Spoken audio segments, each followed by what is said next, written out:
جعلته سهلا وأنت تجعل الحزن إذا شئت سهلا رب اشرح لي صدري ويسر لي أمري واحلل عقدة من لساني يفقهوا قولي ربي زدني علما أما بعد Khairuddin terbaik jemaah yang dirahmati Allah. Alhamdulillah pada malam hari ini dimudahkan kita untuk kembali berhalaqul ilmi.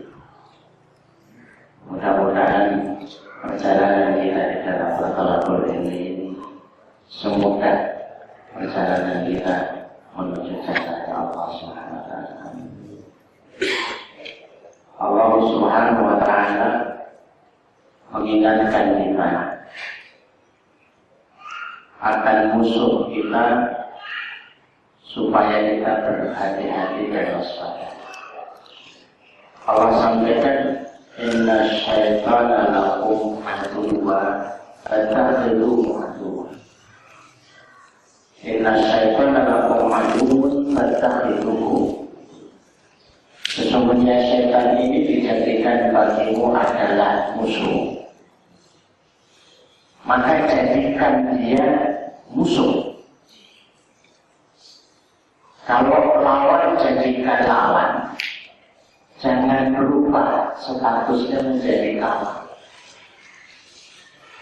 Kalau kita menyadari arti sebuah permusuhan, maka segala sesuatu yang menjadi persiapan, strategi, senjata dari musuh kita pun ikut-ikutan waspada dan berusaha untuk mencari tahu tentang itu.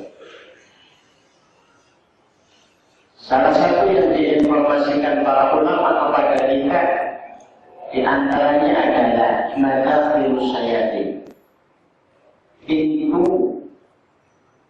atau celah yang digunakan oleh setan untuk menyelinap di dalam kehidupan kita, yang akan merusak ketaatan kita, merusak sendi-sendi kebaikan yang ada pada kita, sehingga kita terjerumus dalam jerat-jerat. Ada dua di antara pintu celah masuknya setan. Yang pertama adalah al-israf, berlebihan. Berlebihan di dalam makan menjadi pintu celahnya setan masuk.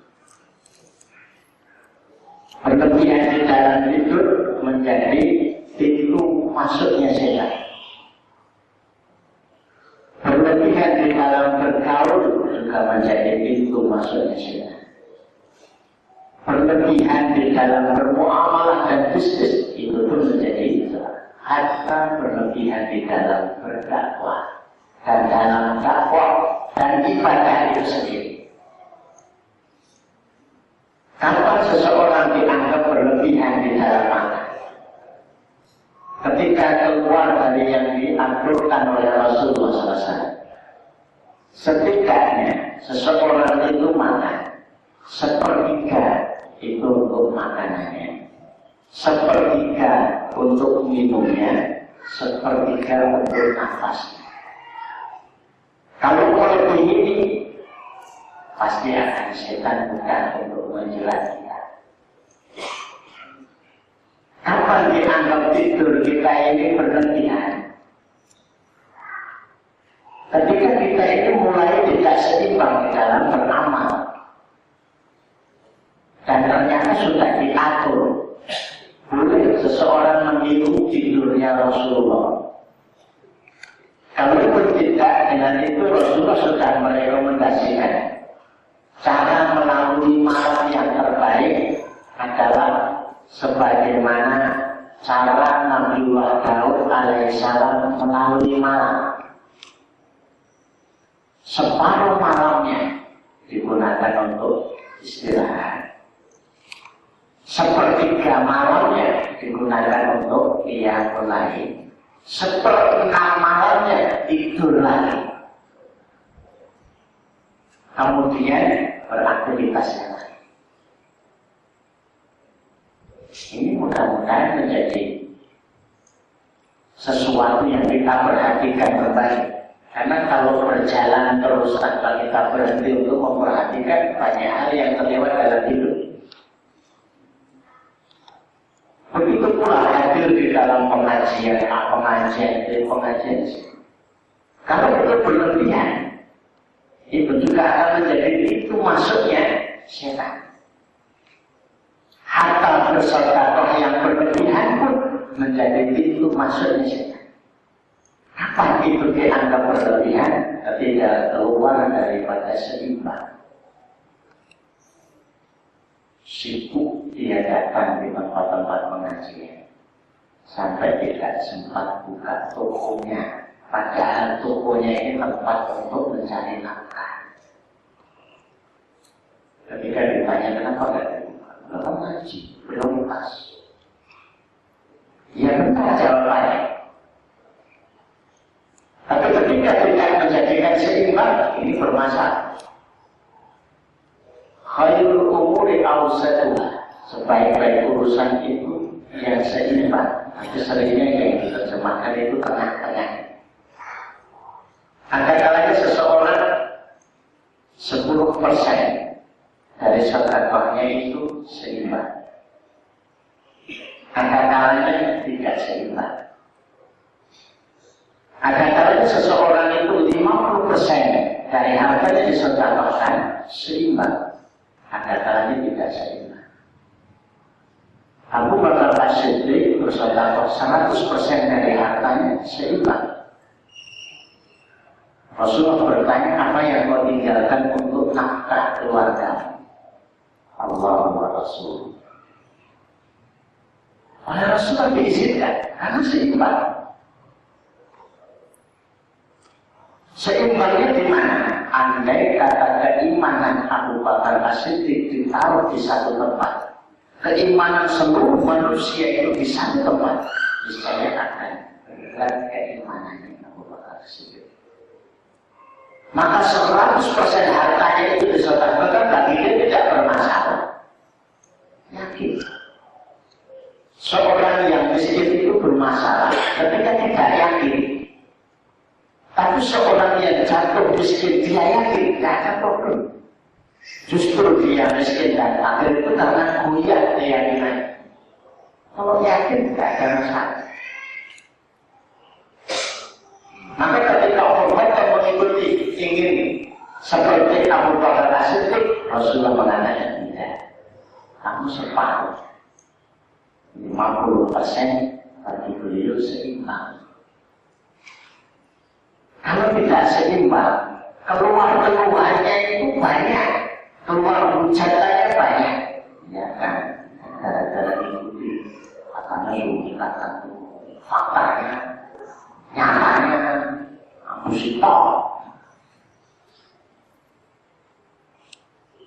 Ini berarti dia tidak mengikuti antara yang dilakukan itu dengan keimanan.